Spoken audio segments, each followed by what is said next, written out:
Bienvenue sur Global One Media. Aujourd'hui, je discute avec Julien Davy, le président et chef de la direction de ressources Tarku, une société d'exploration canadienne axée sur la génération de projets durables pour les métaux précieux et de base, en menant des activités d'exploration dans des zones à fort potentiel géologique et à un haut niveau d'acceptabilité sociale. Donc, salut Julien, merci d'être avec nous aujourd'hui. Comment ça va? Oui, bonjour Bastien, ça va bien, merci. Je suis bien content d'être ici avec vous aujourd'hui. Donc, pour commencer, vous venez juste de sortir une nouvelle sur votre projet Silver Strike en Arizona. Pouvez-vous nous en dire un peu plus? Oui, tout à fait. Donc, comme vous le savez, que vous venez de le dire, Tarco est une compagnie d'exploration junior qui met vraiment l'emphase sur des découvertes majeures et ça, on le fait grâce à l'acquisition et à l'exploration de projets qui représentent de fortes potentielles chances de réussite. Notre focus est vraiment donc dans l'or et l'argent et d'autres métaux de base dans des régions qu'on considère comme stables et reconnues comme le Québec et l'Arizona. En Arizona, donc, nous avons le projet Silver Strike. Nous contrôlons 100% sur à peu près 30 km² dans le district historique qui est connu de Tombstone. Nous avons d'abord signé une entente d'option à la fin 2022. On a fait des visites de terrain pour valider l'information. On a complété une campagne de forage de 3000 mètres dans le but vraiment de tester tous les résultats historiques qui étaient impressionnants.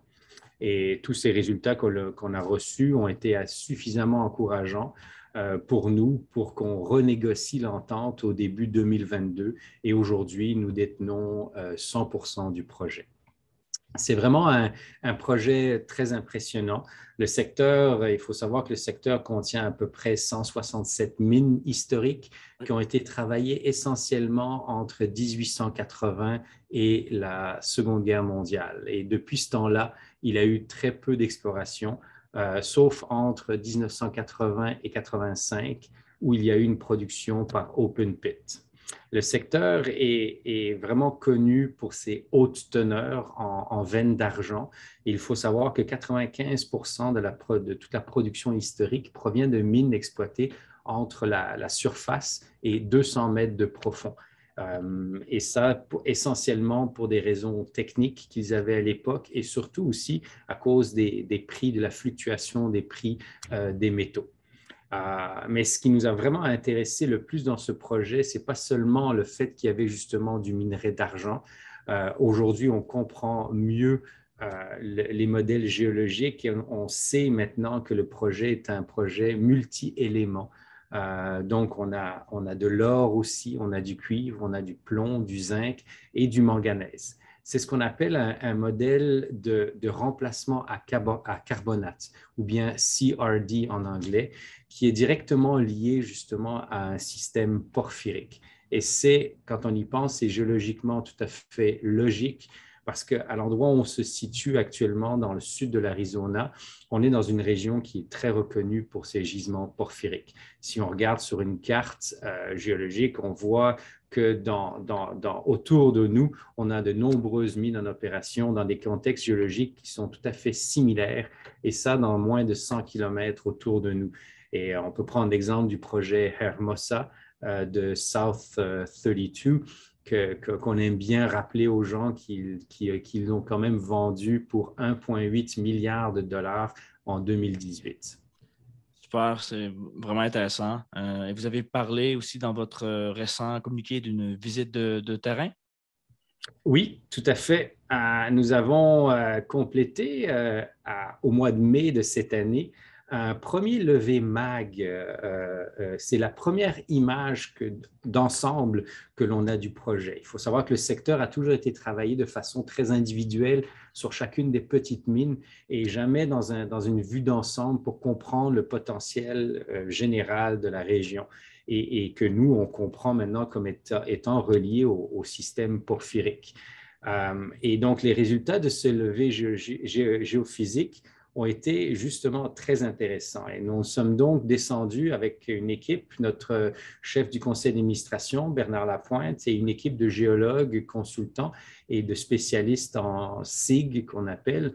On est descendu pour valider et pour évaluer davantage les résultats de notre campagne de forage, mais aussi de ce dernier levé géophysique.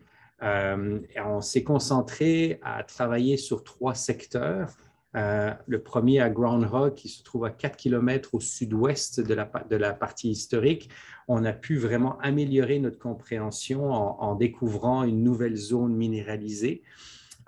Et dans les secteurs plus au centre et au nord, à Solstice et à Lokikos, nos travaux nous ont permis de nous concentrer sur l'interprétation de ces fameux systèmes de veines qu'on appelle conjugués dans notre jargon et l'enrichissement en minéralisation d'argent et manganèse qui se trouve à la jonction de ces systèmes de veines. Et à cet endroit-là, ce qui est impressionnant, c'est qu'on voit que la minéralisation peut atteindre jusqu'à 6 mètres de large en épaisseur vraie.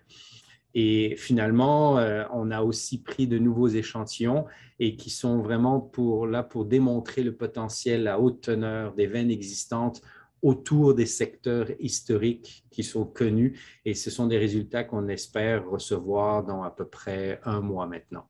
Excellent. Très intéressant.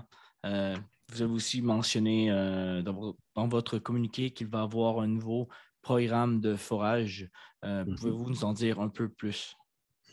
Oui, tout à fait. Le forage, tout le travail que nous avons effectué jusqu'à maintenant était justement dans le but de planifier cette prochaine campagne de forage.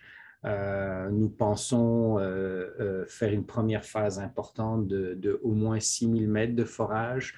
Depuis qu'on a le projet, ça fait moins de 2 ans maintenant, on a appris beaucoup sur ce projet. Le modèle géologique a changé, notre compréhension a vraiment changé grâce à toute la compilation que nous avons fait à l'interne, aux échantillons qu'on a pris, les visites de terrain, les discussions qu'on a eues avec nos consultants et justement cette campagne de forage de 2021. On a maintenant assez d'éléments pour être vraiment confiants qu'on a un très bon projet en main. Nous savons que nous avons encore beaucoup de minéralisation proche des mines historiques, mais aussi, comme le montre le secteur de Groundhog qui se trouve à 4 km au sud-ouest. On a aussi beaucoup de potentiel pour faire de nouvelles découvertes. Et c'est un peu sur tous ces éléments-là qu'on va travailler lors de la prochaine campagne de forage qui devrait commencer à l'automne de cette année. Parfait. Merci beaucoup, Julien, pour toutes ces informations. On continue de suivre avec beaucoup d'attention les prochaines nouvelles de Ressources Tarkoo. Donc, merci de votre temps aujourd'hui et à la prochaine. Merci à vous. Bonne journée.